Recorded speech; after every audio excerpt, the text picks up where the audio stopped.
Oi, gente, bom dia! Hoje nós vamos apresentar o nosso seminário sobre o existencialismo e o nosso grupo é composto por Amanda Guimarães, Bianca Gabler, Bianca Moura, Eduardo Moreira, Emanuele Biasi, Leonardo Dias, Raja Lage e eu, Sofia Souza. Esperamos que vocês gostem! Bom, e neste trabalho nós iremos iniciar apresentando o contexto histórico do surgimento do existencialismo, seguindo depois pelas características gerais dessa corrente filosófica e adentrando no pensamento de Sartre e de Heidegger. E por fim nós faremos a conclusão. Bom, e agora eu vou falar sobre o contexto histórico do surgimento do existencialismo. Bom, o existencialismo é uma corrente filosófica e um movimento intelectual que surgiu em meados do século XIX na França. Todavia, o existencialismo popularizou-se na Europa no período pós-Segunda Guerra Mundial, por volta de 1950. Ou seja, essa corrente ela alcança seu apogeu no contexto de uma Paris destruída pela guerra. E, inicialmente, essa linha de pensamento ela foi associada ao nome de Jean-Paul Sartre, que atualmente nós sabemos que é um equívoco associar o nome de Sartre como o inaugurador desse novo olhar sobre o mundo e sobre o ser humano, visto que a fonte de inspiração da existência humana como um problema filosófico encontra-se em Martin Heidegger, que por sua vez inspirou-se em Friedrich Nietzsche e Søren Kierkegaard, que embora esses dois pensadores eles tenham adotado explicações distintas, suas reflexões iniciam-se na análise do ser humano em sua concretude. Bom, falando agora das características gerais do existencialismo, vamos começar com um ponto de partida, o que? Os estudiosos, eles acreditavam que a essência humana, ela se desenvolvia durante a vivência, com as experiências de mundo e por meio das escolhas individuais, que são frutos da liberdade do ser. Por isso, a existência, ela sempre vai preceder a essência, segundo esses estudiosos existencialistas. A corrente também prega que o ser humano ele é totalmente responsável por suas ações, criando dessa forma um sentido para a sua própria existência ao longo de sua vida, por meio das suas reações e escolhas. Além disso, para os existencialistas, a vida humana ela é baseada na angústia causada pelo conhecimento de que a vida ela não possui um sentido para além da sua própria existência. Essa situação ela expõe uma limitação humana que gera um sentimento de ansiedade. Eles também falam que as ações elas passam a ser entendidas como um resultado exclusivo das escolhas e não como reflexo das situações que os indivíduos estão inseridos. E toda ação tomada pelo ser ela vai resultar em alguma perda inevitavelmente. E a gente tem que estar preparado para lidar com isso de alguma forma. Então, em síntese, a liberdade de escolha é o elemento gerador para o existencialismo, no qual ninguém e nada é responsável pelos encaminhamentos da vida e pelas possíveis resoluções. E os indivíduos, eles são seres para si, livres e plenamente responsáveis do seu futuro e da sua existência. Tá, agora a gente vai falar um pouquinho sobre o existencialismo para Sartre. Sartre dizia que o homem ele é condenado à liberdade, mas aí o que isso vai significar? Indo mais profundo, o ponto de partida do pensamento de Sartre sobre a liberdade é o de que a existência ela vai preceder a essência, ou seja, o homem primeiro existe e só então ele passa a definir o que ele é, ao contrário dos objetos que, antes de existirem, já possuem uma essência e um objetivo previamente definidos pelo seu criador. Segundo Sartre, o homem de início não é nada, só posteriormente será alguma coisa e será aquilo que ele fizer de si mesmo. Alguns fatos que são dados à nossa condição, como onde nós nascemos, nosso gênero, nossa condição econômica, Sartre vai definir como facticidade. E aí ele vai afirmar que esses fatos eles não têm significado só por existir. Quem vai significá-los é quem os vivencia, quem nasceu com eles. Aí, entrando na liberdade propriamente dita, Sartre afirmava que mesmo nossas emoções ou nossas paixões não são forças que nos controlam. Em vez disso, elas vão ser frutos de nossas escolhas e do significado que nós vamos atribuir ao mundo. O significado que nós atribuímos a um fato vai ser sempre uma escolha de acordo com Sartre. Se você vai temer ou não uma guerra, por exemplo, Sartre defende que vai depender do significado que você atribuiu a ela, ou seja, tudo uma escolha. Sendo assim, é válido explicar que o determinismo vai afirmar que há um conjunto de condições que determinam as ações dos sujeitos no mundo, ou seja, basicamente que todos os fatos vão estar interligados, todos os acontecimentos. E Sartre, defensor dessa liberdade incondicional, como eu falei, ele vai afirmar que a única certeza do homem é a liberdade, negando todo e qualquer tipo de determinismo, já que esse anularia a liberdade de Sartre. Agora, entrando nos conceitos de angústia e náusea, se o homem ele é completamente livre, ele também vai ser completamente responsável por tudo aquilo que ele faz, já que, como eu disse antes, segundo Sartre, vai haver sempre uma escolha a se fazer. Nem sempre essa escolha vai gerar boas consequências e pode gerar angústia. E aí, muitas das vezes, o homem ele vai preferir alienar sua liberdade do que viver com essa angústia. Ou seja, exemplo, se você tira uma nota muito ruim em determinada matéria, aí você prefere dizer que você não nasceu para isso do que assumir que você não estudou direito e, sei lá, procurar estudar mais, procurar ajuda de um professor e etc. Nesse caso, você vai estar negando a escolha de não estudar que você fez e isso vai ser chamado de má fé. A liberdade, ela traz responsabilidade e isso pesa, isso gera angústia. Por isso, as pessoas elas agem de má fé na tentativa de fingir para si mesmas que não tiveram a liberdade de escolha e assim se sentirem bem. Seguindo nesse caminho, também existe a náusea. A náusea existencial vai ser basicamente o conceito de Maria vai com as outras. Tipo, fazer o que todo mundo faz, se esconder através dos outros. É bem mais cômodo agir como todos os outros do que quebrar os padrões e os pensamentos generalizados. E aí, resumindo, todos esses conceitos vão estar interligados. O homem angustiado pelas responsabilidades de sua escolha, de sua liberdade, ele vai procurar refúgio numa atitude de má fé, que acaba provocando a náusea existencial. Bom, ainda em Sartre, ele dizia que para explicar as relações da consciência humana é preciso determinar dois tipos de seres, o ser em si e o ser para si.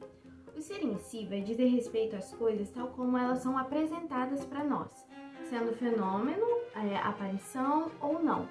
Ou seja, existem aí no mundo independentemente de qualquer coisa. O segundo, o ser para si, é a consciência que, ao se defrontar com o mundo, torna-se um processo dinâmico, contrastando com a inércia presente no ser em si. A consciência, quando ela se depara com o ser, tanto quanto em si ou para si, seja na forma de percepção ou na forma de imaginação, ela tem uma intenção. A intencionalidade da consciência, diante desses fenômenos existentes, ela faz a relação dinâmica e um fluxo recíproco entre o ser em si e o ser para si. Dessa forma, o ser em si vai indicar uma abordagem desde o lugar de objeto, sem processo de transcendência.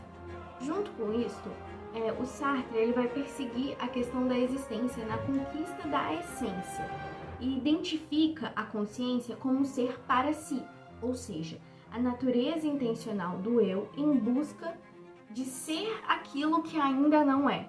Então você está sempre buscando se tornar aquilo que ainda não é. E a consciência, ela é intencional porque ela necessita romper com o nada que ela é e relacionar-se com o mundo em que ela está inserido, superando assim a sua faticidade. Cada vez que escolhemos agir de determinada maneira, que seria o contexto do que é ação para Sartre, a gente está construindo a nossa própria identidade, determinando a nossa própria noção de humanidade e a nossa conduta que vai caracterizar a gente como seres humanos. Nesse sentido, ninguém vai estar fadado a ser bom ou mal, fracassado ou bem-sucedido, assim como a gente não tem a quem culpar pelas nossas ações e pelo rumo que a nossa própria vida está levando, porque a gente é responsável pelas nossas próprias ações. E além disso, cada uma das nossas ações se torna uma ação possível para que todos os outros seres humanos e contribui para formar a ideia geral do que é a humanidade. Então, toda ação que a gente tem se torna uma ação possível para outros seres humanos e assim se formam todas elas juntas a noção que nós temos de humanidade.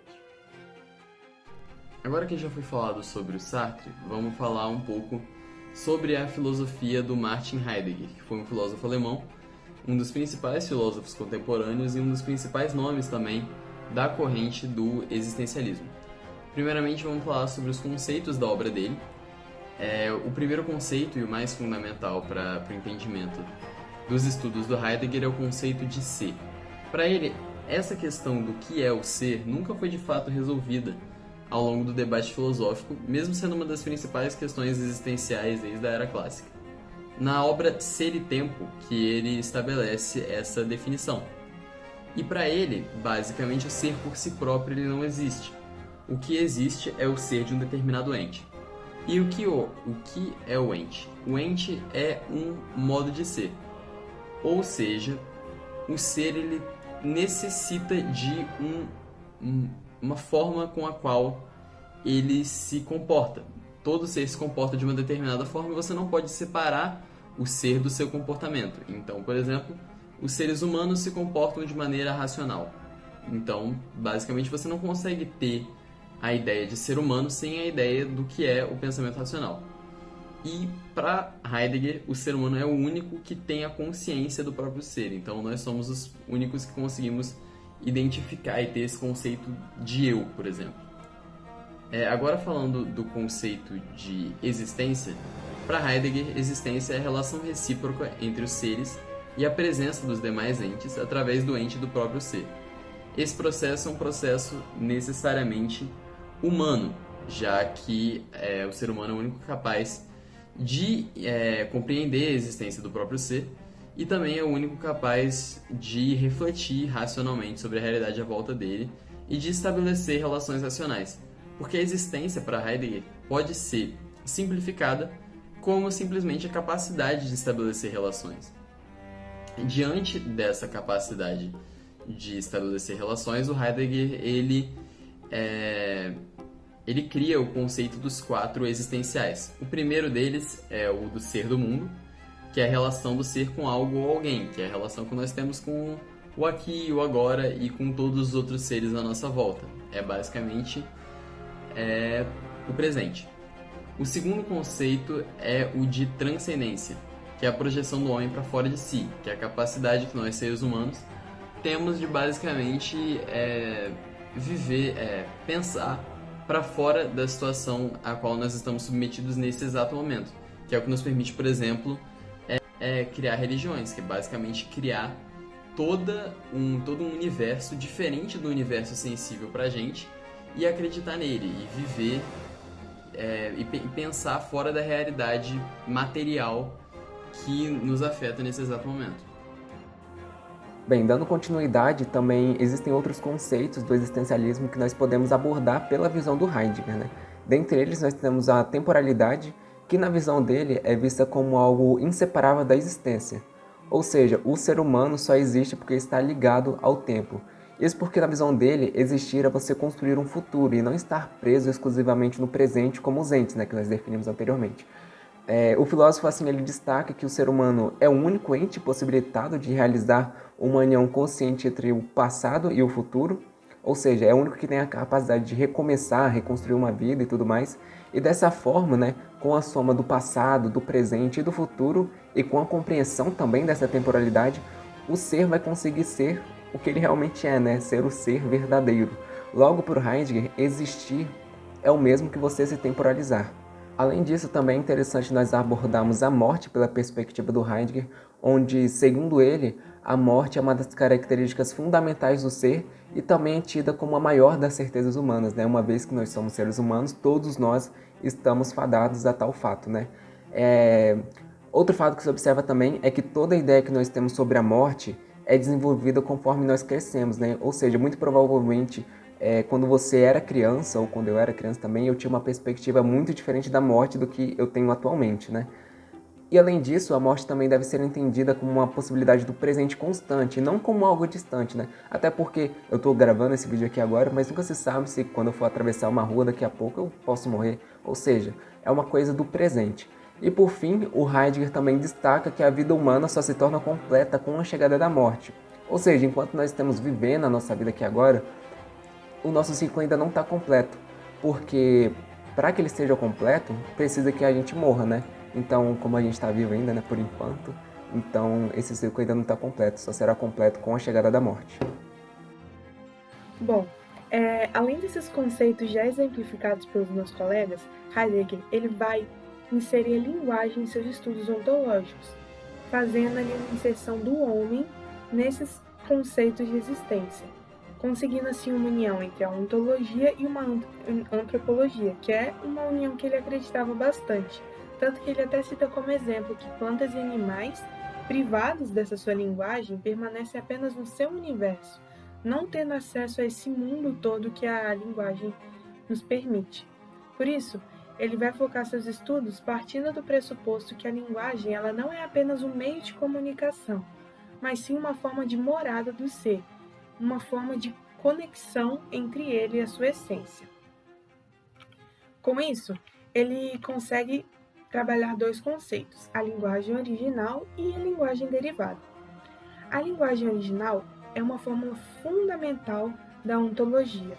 Ela exprime ali diretamente o ser, não se baseia em nada particular, ela se coloca como a origem de todo o resto.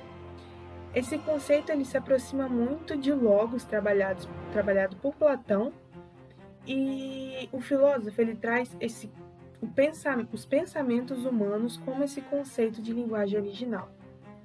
Já na linguagem derivada, ela funciona como uma conexão entre essa linguagem original, ou seja, os nossos pensamentos, com a linguagem humana, com o objetivo de transformar eles em sons, em palavras mesmo.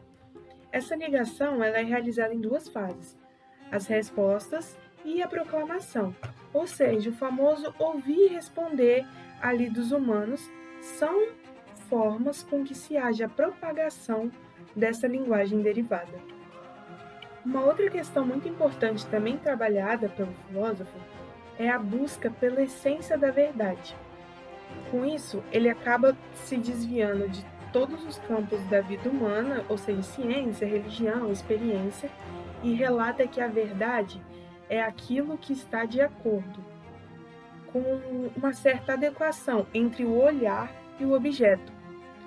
Ele meio que dá uma certa liberdade, que é inclusive a essência dele, que é essa essência da verdade que ele procura é a liberdade, para que o indivíduo ele possa achar as suas próprias verdades, sendo aquilo que ele concorda, de acordo, claro, com as experiências que ele vive, e não tendo mais que se adequar às verdades assim impostas, ou seja, ele quebra com aquilo que já é imposto e permite com que o ser ele vá criando ali as suas próprias verdades. Ele mostra com isso que o homem não pode ser considerado uma certeza incontestável. Agora eu vou falar sobre Friedrich Nietzsche e sobre Søren Kierkegaard, que são outros dois importantes filósofos do existencialismo. Começando por Nietzsche, ele era um grande crítico da moral e dos valores morais, né, e da cultura ocidental, e defendia que o ser humano tinha dois espíritos, o dionisíaco, que está relacionado aos nossos impulsos e ao prazer, e o espírito apolíneo, que está mais relacionado aos valores morais e à justa medida, sendo que a gente precisa buscar mais o nosso espírito dionisíaco, já que ele é o mais natural. Além disso, a moral socrática e cristã, ela é repressora dos impulsos humanos. Portanto, a moral deveria ser anticristã e buscar a natureza mais pura do ser humano.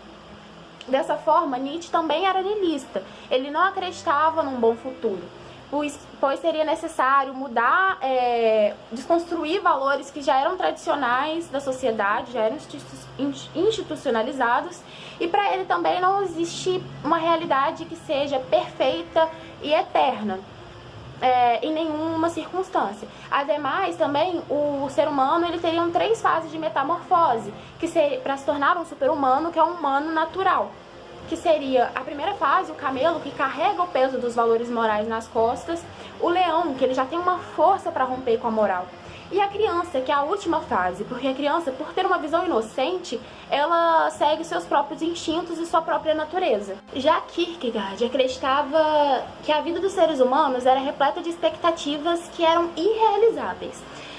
ele fala da existência humana e defende a verdade como subjetiva e a liberdade por nossas escolhas. Ele defende a liberdade. Ele critica a filosofia hegeliana, porque para ele, para Kierkegaard, o ser humano, o homem, é um ser subjetivo, não apenas a parte de um sistema. Para Kierkegaard, a angústia, ela é o cerne, é o centro da existência humana. Ela é uma disposição do espírito quando encara a realidade, a liberdade. Então ele relaciona isso a um penhasco. Quando você está em cima de um penhasco, o homem tem medo de cair. Ele sente vertigem por estar sendo atraído pelo penhasco, tendo a liberdade de se jogar ou não. Sendo assim, a angústia, ela nos torna mais conscientes, né? E além disso, para ele, o desespero define o grau de autenticidade do ser, buscando voltar-se para si próprio por meio do eu. Então essa foi a nossa apresentação sobre existencialismo. Obrigada por ter assistido.